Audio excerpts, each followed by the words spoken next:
रोखठोक वार्तांकन, रोखठोक बातमी। केंद्र सरकारकडून सर्वसामान्यांना महागाईपासून दिलासा देण्याचा प्रयत्न करण्यात येत आहे। केंद्र सरकारने जीएसटीचे स्लॅब घटवून 2 केले आहेत। आता 5% आणि 18% जीएसटी असेल तर 12% आणि 28%चा स्लॅब पूर्णपणे बंद केला जाईल। 21 ऑगस्ट 2025 ला झालेल्या बैठकीत मंत्री गटाने केंद्र सरकारचा प्रस्ताव स्वीकारलाय। सध्या जीएसटीचे 4 स्लॅब आहेत, 5%, 12%, 18% आणि 28%। या 4 पैकी 2 स्लॅब बंद केले जाणार आहेत। यामध्ये 12% आणि 28%चा स्लॅब पूर्णपणे संपवण्यात येईल। यामुळे सर्वसामान्य लोकांना दिलासा मिळेल असं सांगितलं जात आहे।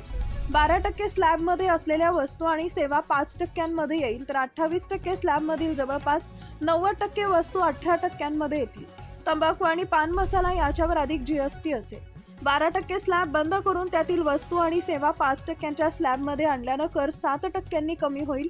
यामुळे कपडे आणि रेडीमेड कपडे, चप्पल, बूट, प्रिंटिंग आणि स्टेशनरी वस्तू, प्रक्रिया केलेले अन्नपदार्थ, होम अप्लायन्सेस वरील कर कमी होईल।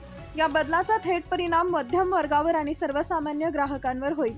तर 28% स्लॅब मधील जवळपास 90% वस्तू 18% स्लॅब मध्ये आणल्याने त्या वस्तूंच्या किमतीत लागणारा 10% कर कमी होईल।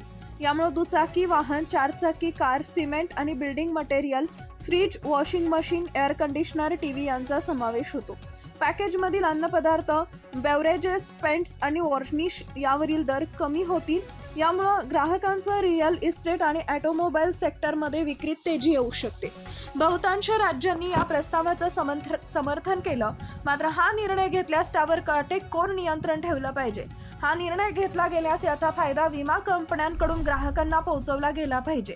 याचा फायदा फक्त विमा कंपन्यांनी घेऊ नये, तो ग्राहकांना देखील मिळावा। ही सूट दिल्याने सरकारला 9,700 कोटी रुपयांचं नुकसान होऊ शकतं।